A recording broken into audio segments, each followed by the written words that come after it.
विषय नहीं है, ये ऑफिस का विषय है, मीडिया ट्रायल का विषय नहीं है। पर है इसके ऊपर जो नापी वगैरह हुआ है इसके ऊपर आपके सिग्नेचर होने चाहिए थे। सीओ का सिग्नेचर नहीं होता है, ये जो आप लोग कह रहे हैं, जो भी आरोप लगा रहे हैं पूर्णतः निराधार है, ठीक है ना। प्रशासन इसका मजबूत तरीके से खंडन करती है। मैम इस पे साइन होना चाहिए था मैम। आपको नॉलेज नहीं है, लेकिन हम आपको बता दें कि जो आप उनके कहे अनुसार आप जो भी हम सवाल पूछ रहे हैं या उनका हम लोग पूर्णतः जो खंडित करते हैं, उनका जो भी आरोप है निराधार है। इस वक्त मैं मौजूद हूँ बिद्दुपुर प्रखंड के मजलिसपुर पंचायत के गोविंदपुर गोखला गांव में, और यह जो 3 मंजिला इमारत आप जो देख रहे हैं ये कुछ ही देर के अंदर जो है धराशायी हो जाएगा। इसका कुछ हिस्सा जो है वो तोड़ा जा रहा है, और यहाँ पर तोड़ने के लिए जो है बिद्दुपुर प्रखंड के अंचलाधिकारी अपने दल बल के साथ पहुंचे हुए हैं। हालांकि जिनका घर टूट रहा है वो तमाम तरीके के आरोप लगा रहे हैं, और उन्होंने जिनका घर टूट रहा है वो ये कह रहे हैं कि हाई कोर्ट का आदेश भले ही 15/7/2024 को आया हो, लेकिन हाई कोर्ट के आदेश से पहले ही बिद्दुपुर अंचलाधिकारी ने जो है नापी करा करके जमीन की, और इस नापी के लिए भी इन्होंने जो है चैलेंज किया था कि ये नापी गलत है। लेकिन सबसे पहले हम यह देख लेते हैं कि जिसका मकान टूट रहा है वो क्या कह रहे हैं। रोशन कुमार ने अतिक्रमण से संबंधित अंचलाधिकारी महोदय बिद्दुपुर को आवेदन दिया था, उसमें माफी कराया गया। अंचलाधिकारी महोदय ने अंचलाधिकारी ने आदेश दिया नापी करने का। नापी करने के पश्चात अमीन ने जो प्रतिवेदन दिया है उस प्रतिवेदन पर अंचलाधिकारी महोदय का काउंटर साइन नहीं है। काउंटर साइन नहीं है, ये सर देखा जा सकता है, काउंटर साइन नहीं है। इससे हम श्रीमान को अवगत कराए कि नापी गलत हुआ है, और रोशन कुमार के प्रभाव में आके नापी किया गया है। फिर उसके बाद इस केस को लंबित रख दिया गया। 2024 में रोशन कुमार ने जाके रीट फाइल किया कि अंचलाधिकारी कार्रवाई नहीं कर रहे हैं।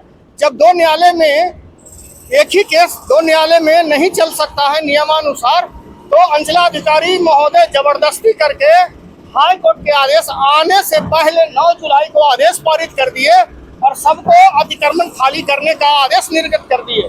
जबकि माननीय उच्च न्यायालय का आदेश 15 जुलाई 2024 को आया है, जो नियमानुकूल नहीं है। इसलिए मनमानी ढंग से कोर्ट का नियम का उल्लंघन करके अंचलाधिकारी 9 जुलाई को ही आदेश पारित कर दिए, और निर्देश दिया गया कि आप अपील में जा सकते हैं। तो फिर हम 25 जुलाई को एडीएम साहब के यहाँ जाके हम अपील किए कि हुजूर नापी गलत किया गया है, आप दूसरे एजेंसी से इसका नापी करा लें। एडीएम साहब ने हमारे आवेदन पर कार्रवाई करते हुए वो अंचलाधिकारी महोदय से पत्रांक 711 13 अगस्त 2024 को एक सप्ताह में हिंदुवार रिपोर्ट की मांग की है, लेकिन अंचलाधिकारी इसको दरकिनार करते हुए एडीएम साहब ने पत्रांक 711 13 अगस्त 2024 को बिंदुवार प्रतिवेदन हमारे अपील बात पर मांग की है। लेकिन अंचलाधिकारी अनदेखी करके रोशन कुमार से मिलके मेरा प्रतिवेदन समय से नहीं भेजे, जिस कारण अवमानना की स्थिति न्यायालय के सामने अंचलाधिकारी महोदय द्वारा उत्पन्न किया गया। जब रोशन कुमार अवमानना दायर जनवरी में माननीय उच्च न्यायालय में इनके विरुद्ध कर देता है, तब ये 6 मार्च 2025 को प्रतिवेदन भेजते हैं।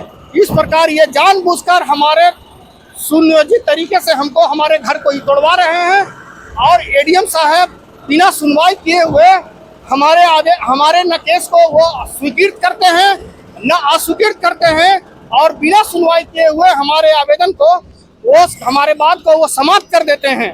उसके बाद हम तो जैसे ही 11 तारीख को मालूम हुआ, तो हम यहाँ से लेकर अंचलाधिकारी महोदय से लेकर वरीय पदाधिकारी महामहिम राष्ट्रपति महोदय से भी गुहार लगाए कि माननीय उच्च न्यायालय बंद है, हमको ये 10 दिनों का समय दिया जाए। लेकिन अंचलाधिकारी महोदय सुनियोजित तरीकों से हमको 9 तारीख को मार्च को सूचना देते हैं कि 17 मार्च के पूर्व आप खाली कर दें, नहीं तो 17 तारीख को पुलिस बल के द्वारा खाली करा दिया जाएगा। तो अंचलाधिकारी महोदय को हम 16 तारीख तक खाली नहीं करते, तब ये पुलिस की मांग 17 को करते, न कि उसी पत्र में उन्होंने वर्णन किया है कि 17 को हम खाली कर देंगे। इससे भी साबित होता है कि ये पूर्वाग्रह से ग्रसित होकर और बदले की भावना से सुनियोजित तरीके से हमारे घर को नष्ट करवा रहे हैं। अब इस परिस्थिति में हमारा पूरा घर नष्ट हो जाएगा। अभी तक के 10 लाख रुपए की क्षति हो गया है, अभी तोड़ने की कार्रवाई कर रहे हैं, और इसके लिए हम कल माननीय उच्च न्यायालय में रिस्टोरेशन का और स्टे का अपील हम दायर कर दिए हैं, रीट। इसकी सूचना एडीएम साहब को, डीएम साहब को, अंचलाधिकारी महोदय को, हल्का कर्मचारी महोदय को ईमेल द्वारा और व्हाट्सएप द्वारा हम सूचित कर दिए हैं, लेकिन फिर भी अभी कार्रवाई जारी है। तो आपने सुन लिया, जिनका घर टूट रहा है वो लोग अपनी तमाम तरीके की तकलीफें बता रहे हैं, लेकिन इसके जवाब में विद्युपुर प्रखंड के अंचलाधिकारी क्या कह रही है उसका बयान भी एक बार आप सुने। माननीय हाई कोर्ट का मामला है, उसके रिगार्डिंग हम लोग जो है उसे आदेश के रिगार्डिंग हम लोग जो है कार्रवाई कर रहे हैं। आज गोविंदपुर गोखला का है, रोशन कुमार पिता जगदीश कुमार ने एक याचिका दायर की थी हाई कोर्ट में। उसी के जो है आलोक में हाई कोर्ट के आदेशा के अनुसार हम लोग जो कार्रवाई कर रहे हैं। ये हाई कोर्ट ने आदेश दिया था कि इसको जो है उस पर जो है विधि सम्मत जो उसका कंप्लायंस करके बताने के लिए, तो इसलिए हम लोग कर रहे हैं। और गोकुलपुर निवासी शशि शंकर सिंह ने जो है सड़क की जमीन पे अतिक्रमण कर लिया था, उसी को हम लोग जो है आज कार्रवाई कर रहे हैं। Thank you. शशि शंकर सिंह, मुंद्रिका सिंह और अन्य ने जो किया हुआ था, तो 3 दिन से कार्रवाई चल रही है, तीसरा दिन है। तो अभी तक जो है कुछ खाली कराया जा चुका है, बाकी काम चल रहा है। नहीं, तो हम चूंकि अतिक्रमणवाद की कार्रवाई चल रही थी, तो उसी के आलोक में आदेश पारित किया गया था।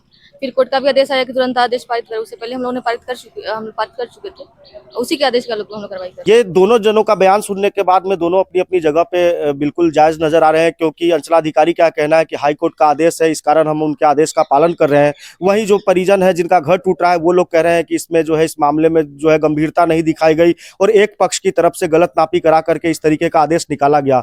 जब 15/7/2024 को हाई कोर्ट का आदेश आया था, तो उससे पहले ही अंचलाधिकारी को कैसे पता लग गया कि हाई कोर्ट का यह आदेश आने वाला है, और उन्होंने कैसे यह आदेश दिया कि आप इतनी तारीख तक जो है मकान खाली कर दे, अन्यथा दल बल के साथ पहुंच करके मकान को तोड़ा जाएगा। तो इस चीज से एक ही सीख मिलती है, और जो भी लोग ये वीडियो देख रहे हैं उनसे मैं भी कहना चाहता हूं इस वीडियो के माध्यम से कि अवैध निर्माण या अतिक्रमण से संबंधित कोई भी व्यक्ति अगर इन सब मामलों में पड़ता है, तो बुलडोजर इस तरीके से आप लोगों के जमीन पर अवैध कब्जे पर भी चल सकता है।